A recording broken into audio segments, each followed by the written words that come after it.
abrir a nossa Bíblia na carta de 1 Pedro, primeira carta de Pedro, que é a carta ou epístola que nós estamos aqui nos domingos à noite, tratando, expondo de pouco a pouco, para que a gente possa absorver um pouco daquilo que foi proposto, como tema desse ano, que é crescer no conhecimento a respeito da igreja e da vida cristã. Essa carta fala um pouco sobre isso. Como nós já vimos, nós estamos no versículo de número 13 e hoje nós vamos ficar apenas nesse versículo de número 13. Mas, como os irmãos têm acompanhado, os 12 versículos anteriores, o que basicamente tratamos aqui, entendemos, é que Pedro estava encorajando esses crentes que ele escreveu a se alegrarem grandemente, terem uma atitude de alegria constante, apesar das perseguições, apesar das provações, eles deveriam se alegrar. É isso que a gente aprendeu e tem visto. E para que ele pudesse, então, apresentar razões a esses crentes a fazerem isso em meio às provações, ele então vai lembrar esses crentes a respeito de quem eles eram. E não somente lembrar a respeito de quem eles eram, mas também lembrá-los do que significavam as provações em suas vidas. É isso que basicamente nós tratamos até o versículo de número 12.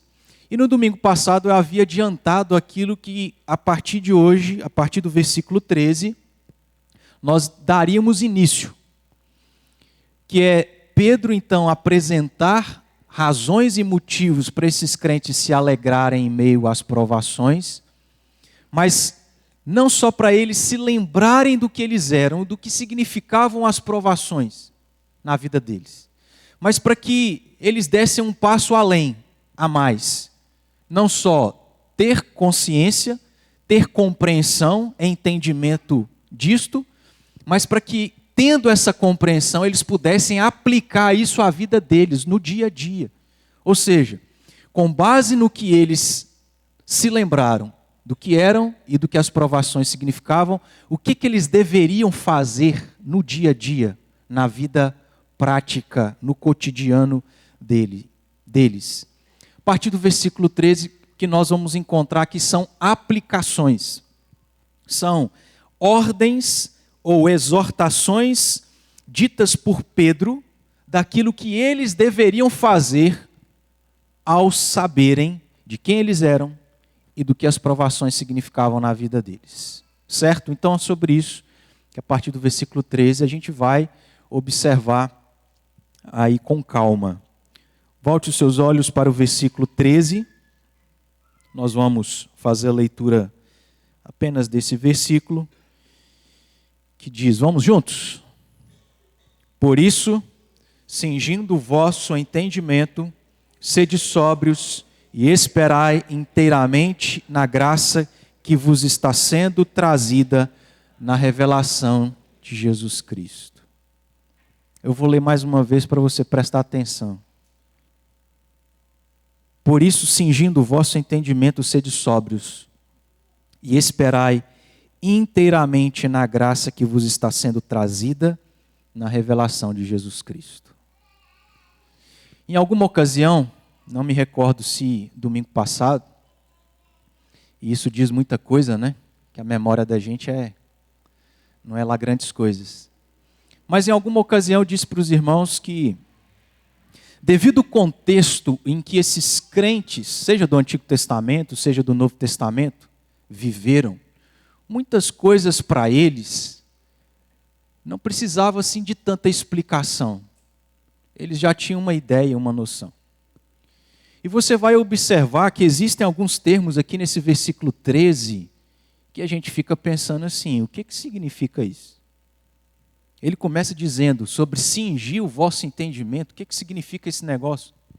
Porque, vamos nos lembrar, O objetivo de Pedro, a partir do versículo 13, é o que vocês, sendo perseguidos e sendo provados, sabendo quem vocês são, o que as provações significam na vida de vocês, e que vocês devem ser alegres o tempo todo, o que vocês precisam fazer? Aí ele vai dizer, cinjam o vosso entendimento. Não só cinjam o vosso entendimento, mas sejam sóbrios. E esperem inteiramente na graça que vos está sendo trazida na revelação de Jesus Cristo. Para eles isso não precisava tanto de explicação. Eles já entendiam a relação dessas palavras, que nós, no contexto que vivemos, ainda que a gente conheça as Escrituras, nem sempre se torna tão claro e é tão fácil. Então, nosso desafio é entender a palavra de Deus dentro do contexto desses crentes que, em alguns casos, ou nos casos específicos aqui, entendiam. Me veio à mente que essa semana eu vi um vídeo no YouTube, e aí um colega meu de seminário, que tem um canal no YouTube, que é exegeta, ele gosta de exegese, ele gosta principalmente do grego, ele estava falando sobre aquela passagem de Tessalonicenses que fala sobre o homem da iniquidade, se não me engano. E aí ele dizendo que Paulo não explica quem é essa pessoa, mas vai dizer lá no contexto que para aqueles crentes aquilo estava muito claro, eles sabiam, mas nós não. Então é só um exemplo desse desafio que nós temos, que é aquilo que de maneira resumida nós vamos fazer, ou pelo menos tentar fazer, que é compreender, para que ao compreender a gente também aplique isso à nossa vida. Porque a palavra de Deus se aplica a qualquer era, a qualquer tempo. A palavra de Deus é atemporal.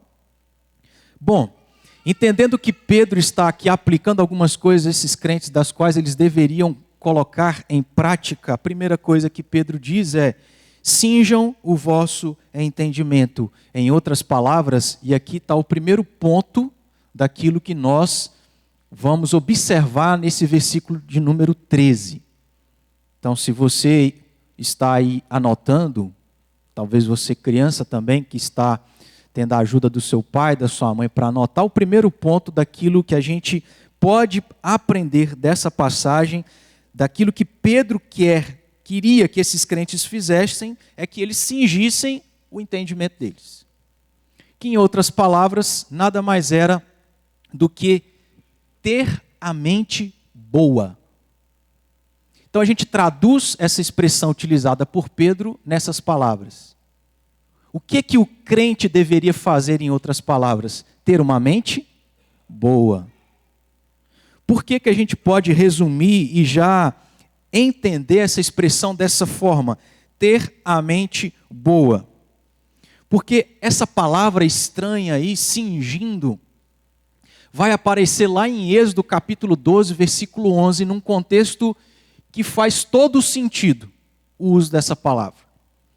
O que está lá no livro de Êxodo é Deus vendo a aflição do povo de Israel, ouvindo a sua oração, e então visitando aquele povo, tirando-os de 400 anos de escravidão para levá-los a uma terra que ele havia prometido aos patriarcas.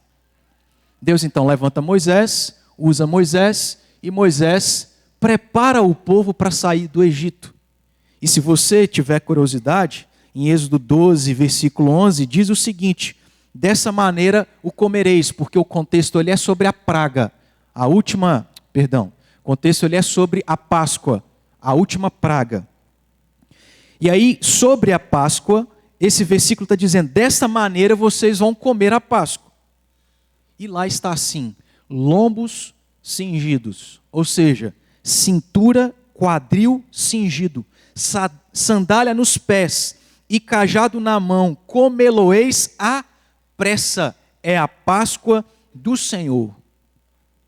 Se você observar, o que Deus estava determinando para o povo de Israel era algo urgente, imediato, às pressas.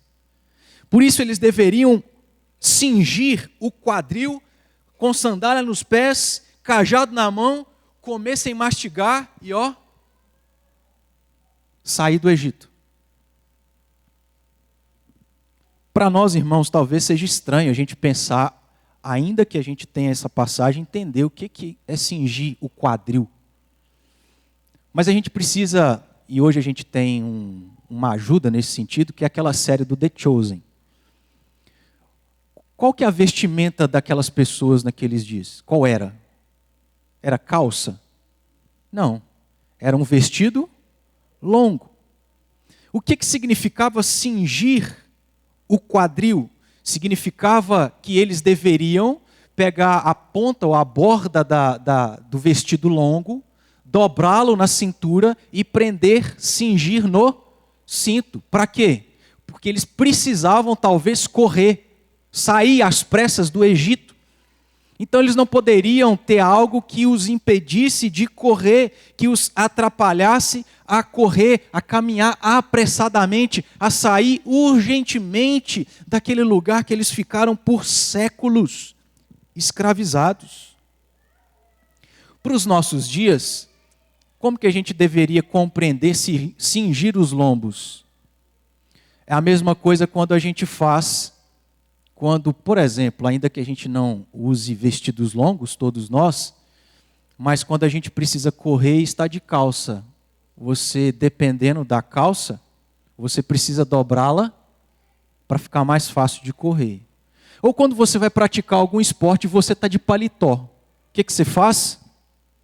Você arregaça as mangas para ficar mais solto, ter mais agilidade. Essa que é a ideia. E Pedro está tirando isso de um contexto que remota lá do êxodo, da saída do povo de Israel para a terra prometida. Ele não precisava explicar isso porque ele estava falando aqui para judeus também. Mas a gente precisa entender. E ao entender, então, Pedro usa esse termo, essa expressão, para aplicar a questão da mente. Então, se a gente entende o que significa cingir, ou o que significou no passado cingir os lombos, e aplica isso à questão da mente, em outras palavras, o que Pedro estava dizendo é que ele queria, preste atenção nisso.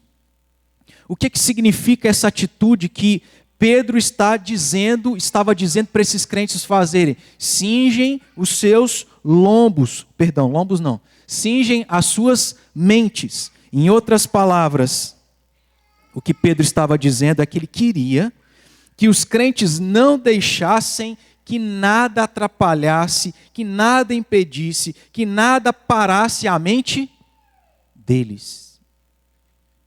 Ele não está falando aqui de doença mental.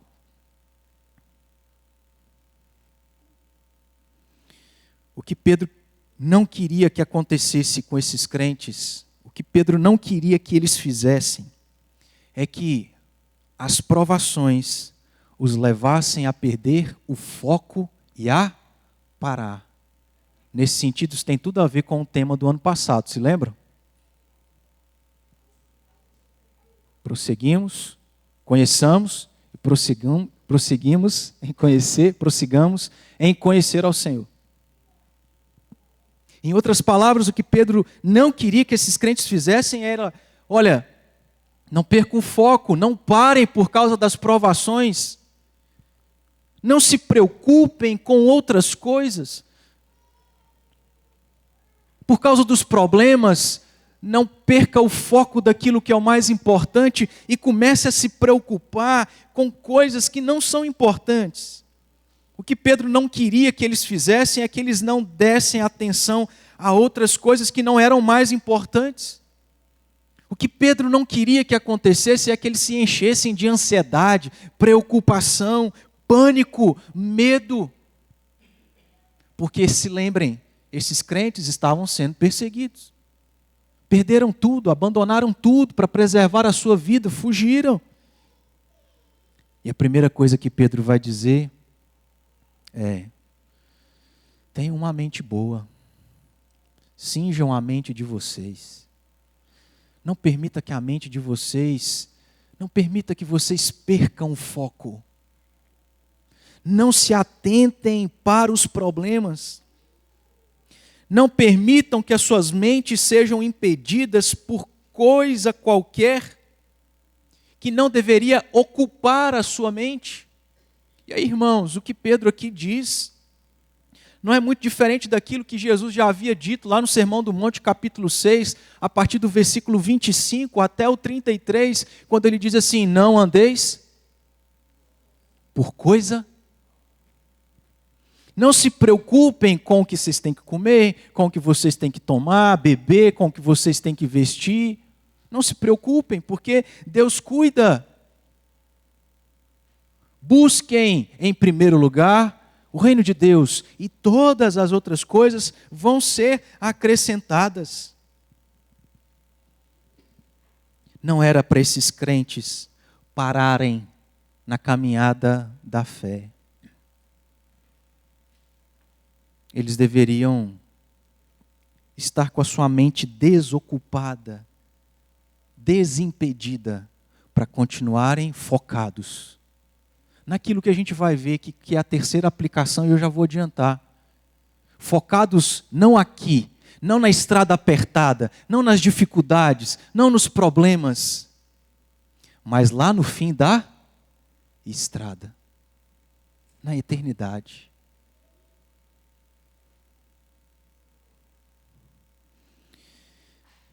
É muito fácil dos crentes, quem quer que seja, perder o foco diante dos problemas e das dificuldades. Nós temos o próprio povo de Israel no deserto. Deixou de entrar na terra prometida porque perderam o foco. Ao invés de terem entrado, ficaram rodeando o deserto. Imagina você rodeando o deserto. Já foi num deserto? Eu nem imagino o que seja um deserto. Nunca fui. Mas imagina você 40 anos no deserto, sabendo que você vai morrer e ser sepultado na areia, no sol quente. E assim aconteceu. Porque eles focaram nos grandes gigantes, nas grandes muralhas. Perderam o foco e pararam. Portanto, esses crentes, essa aplicação, o que Pedro quer que esses crentes fizessem, é que eles deveriam estar com a mente voltada para as coisas de Deus, prosseguirem em continuar vivendo a vida cristã. E aí a gente prossegue. Pedro vai dizer: cinjam o vosso entendimento, mas em segundo lugar, então o segundo ponto aqui é: sede sóbrios. Em outras palavras, tenham controle de si mesmos. Sóbrio é aquele que não é dominado por algo.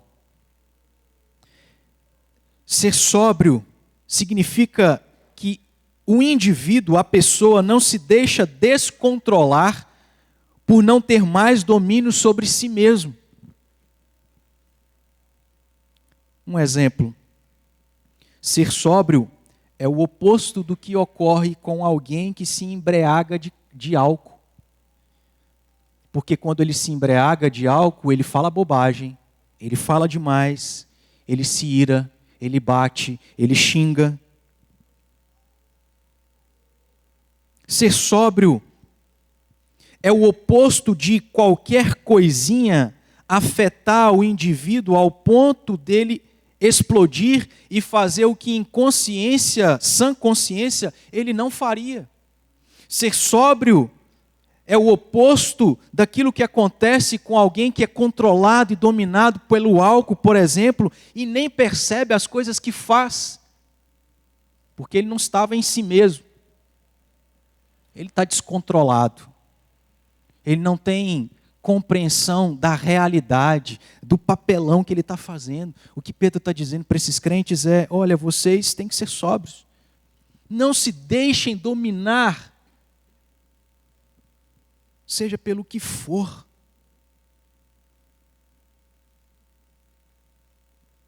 O que Pedro queria que esses crentes tivessem ou fizessem é que eles tivessem domínio e controle suficiente sobre eles mesmos. Que eles, preste atenção nisso, que eles não se deixassem levar e desesperar pelas provações que eles estavam enfrentando. É isso que significa essa segunda aplicação que Pedro queria para esses crentes. Não se deixem levar, não se deixem dominar pelas circunstâncias, se desesperando, se apavorando. Mas calmem. Tenha calma, respira. Tenha controle sobre tudo isso. Com base em quê? Por exemplo, em algo que nós vimos lá nos primeiros versículos deste capítulo 1. Quando Pedro vai lembrar esses crentes que, dentre tantas coisas, o que eles eram? Eles eram Se lembram? Vós sois guardados por Deus. Se eles se lembrassem que eram guardados por Deus, eles conseguiriam aplicar, colocar em prática essa segunda ordem que Pedro dá a eles. Sejam sóbrios. Tenham controle. Não se deixem dominar pelas provações, pelas circunstâncias, pelas dificuldades.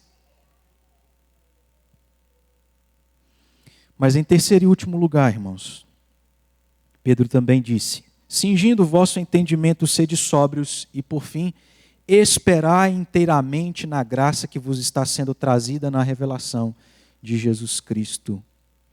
Em outras palavras, terceira ordem que Pedro dá a esses crentes para que fizessem é: vocês precisam ter esperança em Cristo Jesus. E em vários outros momentos, Pedro já tinha ventilado e falado sobre esperança. Se você se lembrar, é isso que os versículos anteriores aqui, em vários momentos, diz e se refere. Em terceiro lugar, esses crentes deveriam ter esperança em Cristo. Ou seja, esperar com expectativa por algo bom.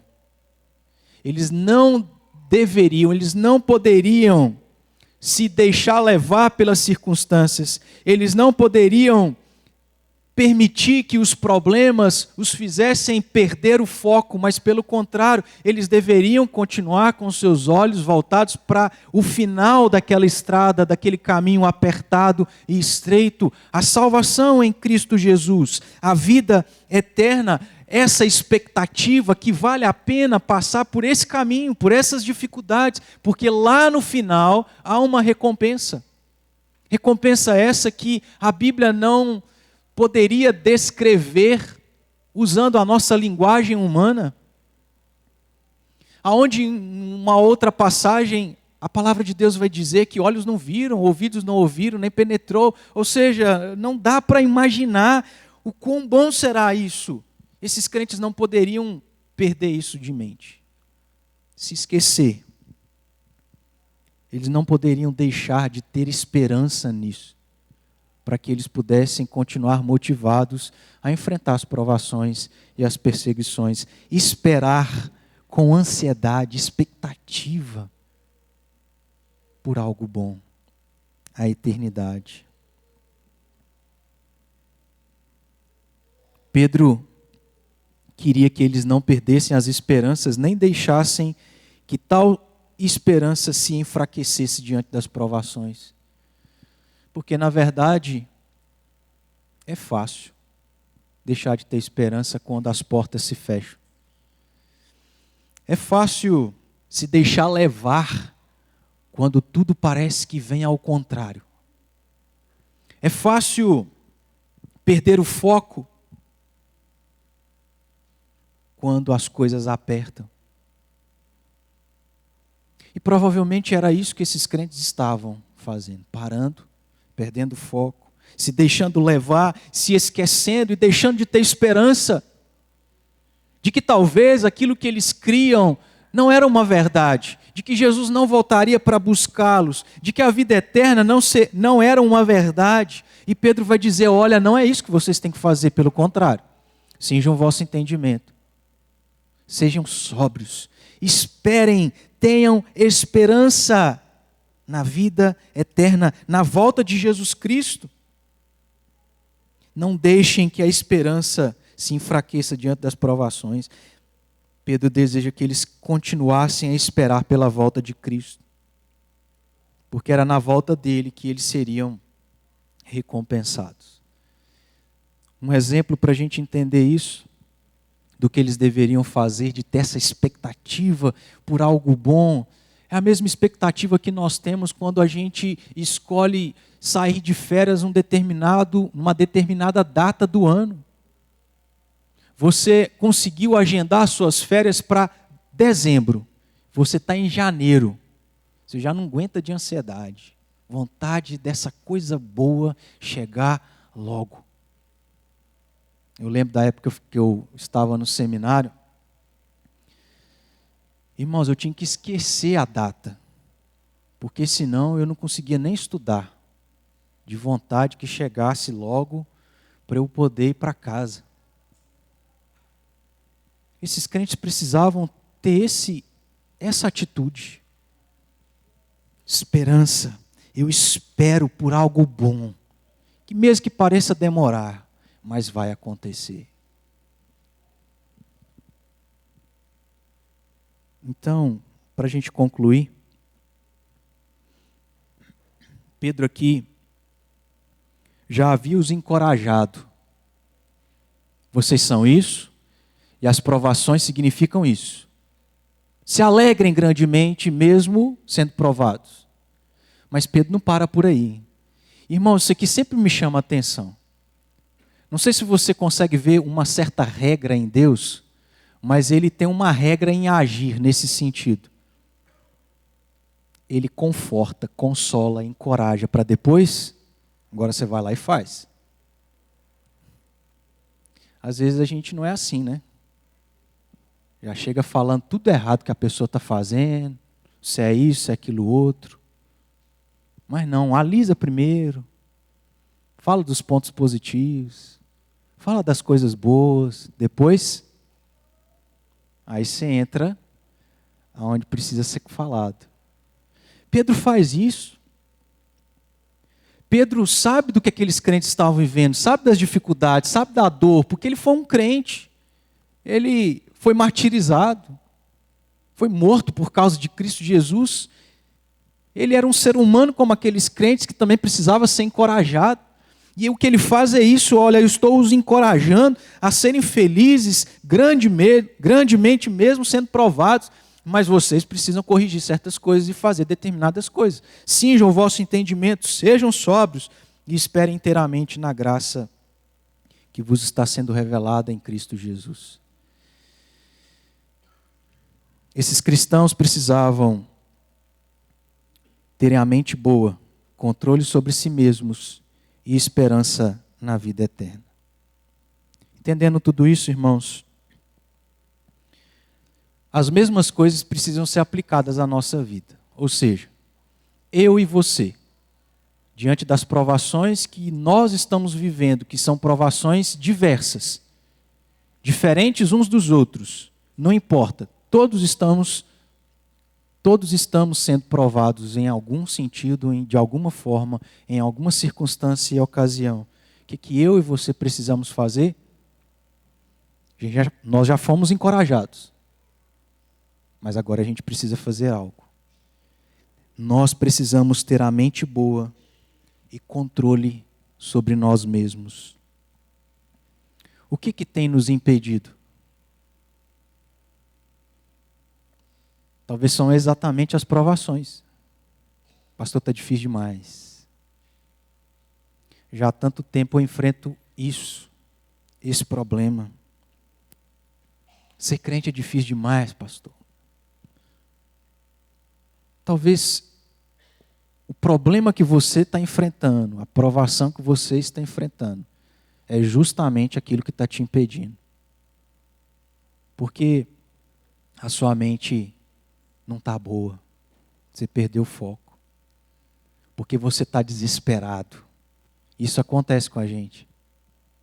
Eu já disse aqui para os irmãos que quando a Elisa foi mordida de cobra, e os irmãos conhecem um pouco de como que foi complexo, né, a questão de ir com ela no hospital, quando foi aplicar lá o remédio, Eu tive que ficar na recepção, irmãos, eu não conseguia pensar de maneira ordenada. Eu queria orar, não sabia o que eu estava orando, perdido, doido. Imagina, 2h da manhã, você passar todos os seus contatos do WhatsApp. É assim que acontece conosco. E talvez é isso que está nos impedindo de prosseguir a nossa caminhada, porque nós paramos, porque perdemos o foco. Nossos olhos estão voltados para os problemas. A gente está se deixando levar, não está tendo controle sobre nós mesmos, porque a gente não está se lembrando do que nós somos e do que significam as provações da nossa vida. Eu te pergunto, o que tem te impedido? Se há algo que tem te impedido, isso não pode continuar dessa forma. Precisamos ter uma mente boa e ter controle sobre nós mesmos.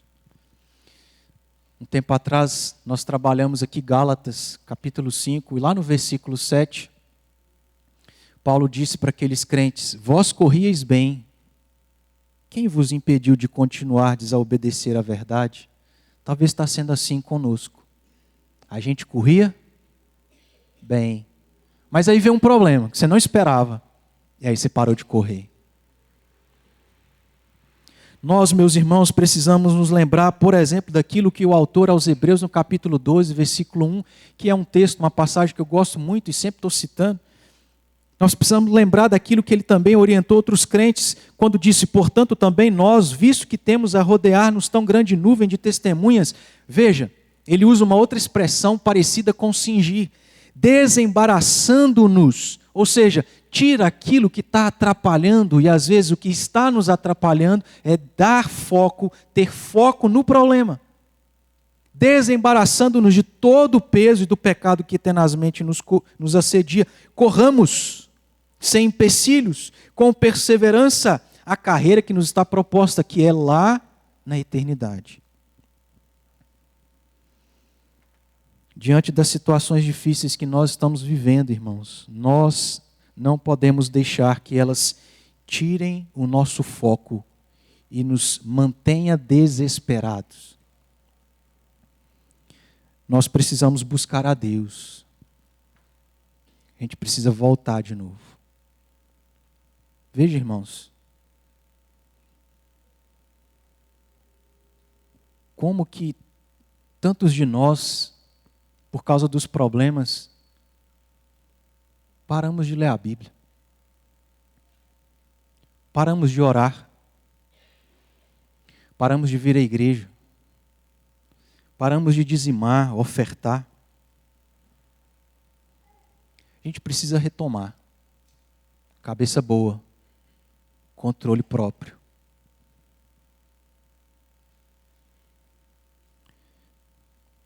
Sabe, talvez o seu problema, e aqui pensando nas crianças, seja que lá na sua escola você está sendo implicado por um colega. Isso é difícil, né? É o problema do seu filho. E nós temos os nossos. E aí, diante dessas implicações ou implicâncias, diante das frustrações que acontecem com os nossos filhos, porque eles querem e criam expectativas em muitas coisas, mas as coisas não acontecem como eles querem, o que vocês, crianças, precisam fazer? Vocês precisam ter a mente boa, pensar no que é certo, fazer o que é certo. Você não pode deixar que as coisas entristeçam o seu coração e faça você parar. Diante da implicância, você precisa ter controle. Você não pode se irritar. Diante daquilo que você queria que o pai e a mãe dessem, você precisa aceitar. Eu não vou ganhar. Então não importa o contexto, a idade, todos nós temos algum tipo de provação e problema. E a gente precisa tirar o foco do problema. Precisa ter a mente boa, ter a mente nas coisas de Deus. Não pode se deixar ser levado pelos problemas, mas ter controle, dizer não, aceitar e prosseguir. Nós precisamos, irmãos, não apenas ter a mente boa, controle sobre nós mesmos, mas, em último lugar, a gente precisa ter esperança em Cristo Jesus. A esperança da vida eterna, de um lugar melhor, de uma vida melhor, de uma recompensa, do galardão, da vida eterna com Deus, não pode ser esquecida no nosso coração. A gente tem que continuar esperando dia após dia, noite após noite, provação após provação. Eu espero. A passagem que eu mais amo na Bíblia é o que Jó falou. Eu sei que o meu Redentor vive e por fim se levantará sobre essa terra. Ele sabia e ele esperava, ainda que ele tivesse que morrer. Ao morrer, a fé, a certeza, a crença, a convicção que ele tinha é: eu estarei com o meu Redentor. Nós não podemos nos esquecer dessa esperança em Cristo Jesus. Precisamos nos lembrar que vamos ser recompensados. Vale a pena nós termos a mente boa. Vale a pena nós aceitarmos as coisas que não são como nós queremos. Vale a pena nós dizermos não e fazer a vontade de Deus. Vale a pena nós sermos provados, porque seremos recompensados. O melhor está por vir. É lembrado que o autor, lá em Hebreus capítulo 12, no versículo 2, disse: olhando firmemente para o autor e consumador da nossa fé, Jesus, o qual, em troca da alegria que lhe estava proposta, porque ele também foi provado, suportou a cruz, porque a expectativa de Jesus não era no problema, não era na dor, não era na cruz, mas segundo o autor aqui, era assentar à destra do trono de Deus e salvar aqueles que o Pai confiou a ele. Portanto, irmãos, a vida cristã é isso. Cingir o nosso entendimento, ser sóbrio e esperar inteiramente na graça que nos está sendo trazida na revelação de Jesus Cristo. Vamos orar? Feche seus olhos. Vamos falar com Deus.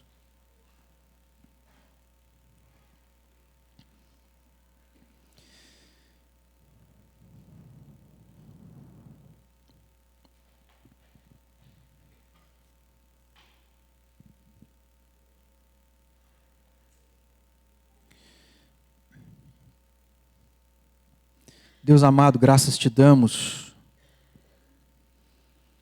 por tua palavra que nos ensina e fala ao nosso coração, que nos motiva, nos encoraja, nos faz lembrar quem nós somos em Cristo, nos faz lembrar daquilo que o homem, o ser humano, não consegue enxergar. Que as provações não são coisas ruins, mas são boas, são proveitosas. É para provar a nossa fé. Obrigado, Pai, porque a gente pode compreender dessa forma. E ao compreender, exultarmos, nos alegrarmos grandemente, mesmo entristecidos, mesmo provados, mesmo sofrendo, mesmo tendo os problemas e as lutas que nós temos no dia a dia, cada um no seu contexto. Ó Deus, mas que a gente apenas não se lembre daquilo que serve para nos encorajar, mas, ó Deus, que a gente faça o que é necessário, corrija o que é preciso ser corrigido. Talvez, ó Deus, muitos de nós paramos, porque não estamos entendendo o que é a vida cristã. Se paramos, ó Pai, que a gente se levante e retoma. Que o nosso foco esteja nas coisas do Senhor, no que é a nossa vida nesse lugar. Que, ó Deus, nós não sejamos dominados pelos problemas que acontecem no mundo. Ó Deus, por uma pandemia, por governos, políticas. Que a gente não se desespere, ó Deus, mas que a gente acalme o nosso coração e saiba que o Senhor é aquele que nos guarda. Que, ó Deus, nós possamos prosseguir, olhando para o final da estrada, para a vida eterna, para o consolo, para a recompensa, para a glória do Teu nome. Ajude-nos, ó Pai, nas nossas lutas e dificuldades. Nos conceda graça, Senhor, ao longo dessa semana, desse mês que se inicia. para que a gente não se esqueça da Tua palavra, para que, ó Deus, a gente se lembre que nós devemos cingir os nossos lombos, sermos sóbrios, esperar na graça. Se conosco, ó Pai, nós agradecemos e assim pedimos em nome de Jesus Cristo. Amém. Irmãos, ainda